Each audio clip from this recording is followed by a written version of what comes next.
कौन था वो? क्या हुआ था उस रात? किसने किया राजेश का कत्ल? कौन था राजेश?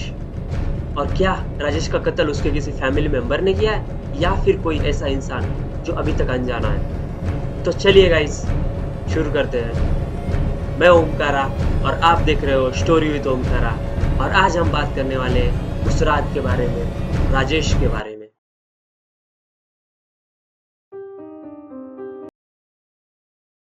जी हाँ गाइस, राजेश एक अमीर बिजनेसमैन था।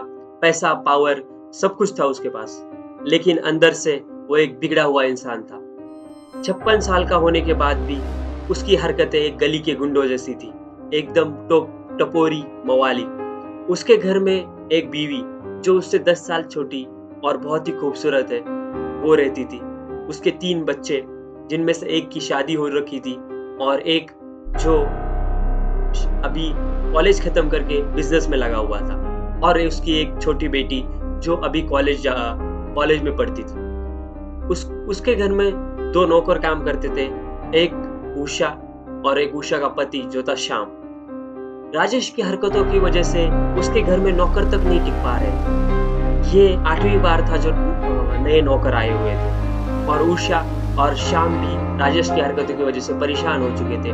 वो भी ये घर छोड़ना चाहते थे। एक दिन अचानक से उषा चिल्लाती है कि मत करो, मेरे से दूर हट जाओ, और भागते हुए राजेश की पत्नी के पास जाती है और सारी चीजें बता देती है कि राजेश उसके साथ कैसी हरकतें करता है। ये सारी चीजें जैसे ही शाम के कानों पे पड़ती है, जो उषा का पति, जो नौकरानी का पति था, वो राजेश को मारने के लिए दौड़ता है।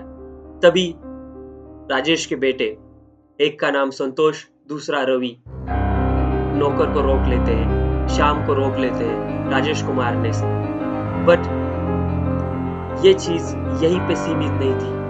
वो किस्सा तो वहां पे सुलझ चुका था, पर श्याम के दिल में जो नफरत थी, जो उसके पत्नी के साथ जो छेड़छाड़ हुई है, उसका जो बदला लेना चाहता था श्याम, उसके दिल में राजेश के लिए नफरत भर चुकी थी। एक तरफ था संतोष, जो राजेश का बड़ा बेटा था।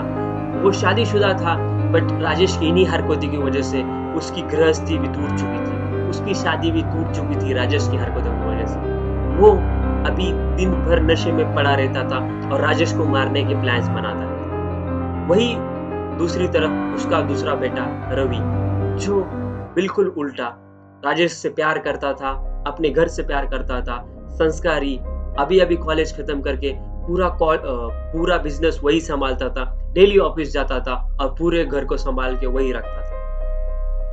और तीसरी बेटी, मतलब तीसरा जो बच्चा राजेश का, जो बेटी, वो कॉलेज में पढ़ती थी, और वो भी राजेश से इतनी नफरत करती थी कि अगर उसके एक खून माफ होता तो राजेश का ही कर देती, क्योंकि वो जानती थी कि राजेश ने उसकी बेस्ट फ्रेंड के साथ क्या किया।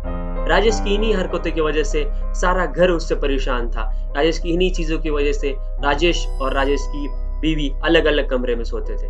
राजेश ग्राउंड फ्लोर पे सोता था। और ये सारी चीजें होने के बाद एक रात सारे लोग डिनर टेबल पे थे और सारे लोग आपस में बातें कर रहे थे। सब माहौल थोड़ा-सा शांत था, क्योंकि जो किस्सा उषा के साथ हुआ है राजेश की तरफ से, उसे हुए 2-3 दिन ही बीते हुए थे। टेबल पे एकदम खामोशी थी, और रवि यह जानता था कि यह खामोशी तोड़नी पड़ेगी। रवि घर का सबसे प्यारा और लाडला बच्चा था, जिसे कोई कुछ नहीं बोल सकता था। राजेश भी उससे प्यार करता था। तभी रवि अचानक से बोलता है, पापा मुझे एक लड़की पसंद है, मैं उससे शादी करना चाहता हूँ। ये बात सुनते ही सबके दिलों में खुशी की लहर गूंज चुकी थी। घर में एक अनजानी सी खुशी का आभास था। हर कोई हंस रहा था, हर कोई चिल्ला रहा था, हर किसी के दिल में खुशी का माहौल था। तभी राजेश अचानक से पूछता है कि कौन है वो लड़की, जल्दी बताओ, हम आज ही उसके घर वालों से बात करेंगे। रवि बोलता है, रिया, आपकी सेक्रेटरी। जी हाँ, राजेश की सेक्रेटरी, जिससे रवि प्यार करता था और जिससे शादी करना चाहता था। ये बात जैसे ही राजेश के कानों में पड़ी, उसका दिमाग अचानक से घूम गया। उसने जोर से टेबल पे हाथ पटका, और जो हाथ में जो जहाँ पे वो खाना खा रहा था, उस टेबल पे रखी हुई प्लेट्स उसने जोर से घुमा के फेंक दी, और वो प्लेट्स चकनाचूर हो गई। और इतने गुस्से में उसने अपने मुंह से एक लाइन अपने मुंह से एक चीज बोली, ये शादी हो नहीं सकती, ये शादी बिल्कुल हो नहीं सकती। और रवि को दो चार बातें सुना के वो अपने कमरे में लौट गया। घर में एक अचानक से खौफ का माहौल था कि राजेश को आज तक कभी इतने गुस्से में नहीं देखा। कि राजेश कभी भी किसी को किसी भी चीज के लिए मना नहीं करता था और आज अपने सबसे प्यारे बेटे को शादी करने से मना कर रहा था, जिसके लिए वो भी चाहता था कि रवि की शादी हो। ये सारी चीजें जैसे ही घर में फैली, सब अपनी जगह मौन हो गए। राजेश चुपचाप अपने रूम में निकल गया और रूम में जाके सो गया। सब लोग बातें करने लगे कि राजेश का ये बिहेवियर सही नहीं है, उसने रवि के साथ सही नहीं किया। रवि खुद भी ये जानता था कि उसके साथ सही नहीं हुआ, बट वो चुपचाप अपने रूम में चला गया। ऐसे ही सब लोग अपने रूम में चले गए और वो रात बीत गई। अचानक से सुबह एक जोरदार चीख के साथ, और वो चीख थी उषा की, जो नौकरानी राजेश के कमरे से चिल्लाती हुई भाग रही थी।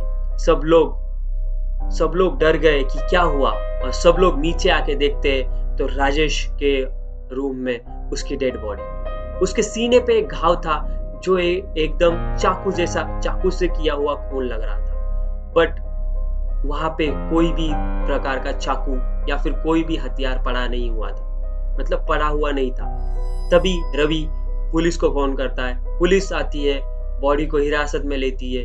पुलिस के लिए भी ये एक अनजाना सा खून था, क्योंकि खिड़की बंद थी, कमरे में कोई आ जा नहीं सकता था। खिड़की एकमात्र थी जहां से कोई आता और जा सकता था, बट खिड़की भी अंदर से बंद थी, और ना ही किसी के पैरों के निशान, और ना ही कहीं भी किसी हथियार का या फिर किसी सबूत का मिलना। पुलिस भी ये देख के हैरान रह चुकी थी, और पुलिस को भी समझ में नहीं आ रहा था कि यहाँ पे हुआ क्या है। ये सारी चीजें देख के राजेश के घर वाले डरे हुए थे। हर किसी के दिल में एक ही क्वेश्चन, एक ही सवाल था, किसने मारा राजेश को? और एक ही आंसर था कि अच्छा हुआ मारा राजेश को। क्योंकि हर एक इंसान जो उसके घर में था, सिवाय रवि के, सब लोग राजेश को मारना चाहते थे। सब लोग राजेश से उतनी ही नफरत करते थे जितना कोई अपने पापों से करता है। तो क्या राजेश के बेटे में से ही कोई है जिसने राजेश को मारा, या फिर नौकर श्याम जो बदला लेना चाहता था, या फिर कोई तीसरा इंसान जिसे सब भूल गए थे? क्या किसने किया राजेश के साथ ही, और कैसे किया? तो यही जानने के लिए बने रहिए नेक्स्ट पार्ट के लिए, राजेश का कत्ल। नेक्स्ट पार्ट में देखेंगे हम कि क्या हुआ राजेश के साथ और किसने ये चीज की। आज के लिए इतना ही। अगर आप चैनल पर न्यू हो तो चैनल को सब्सक्राइब करो, वीडियो को लाइक करो, और जितना हो सके उतना शेयर करो। नेक्स्ट वीडियो के लिए स्टे ट्यून।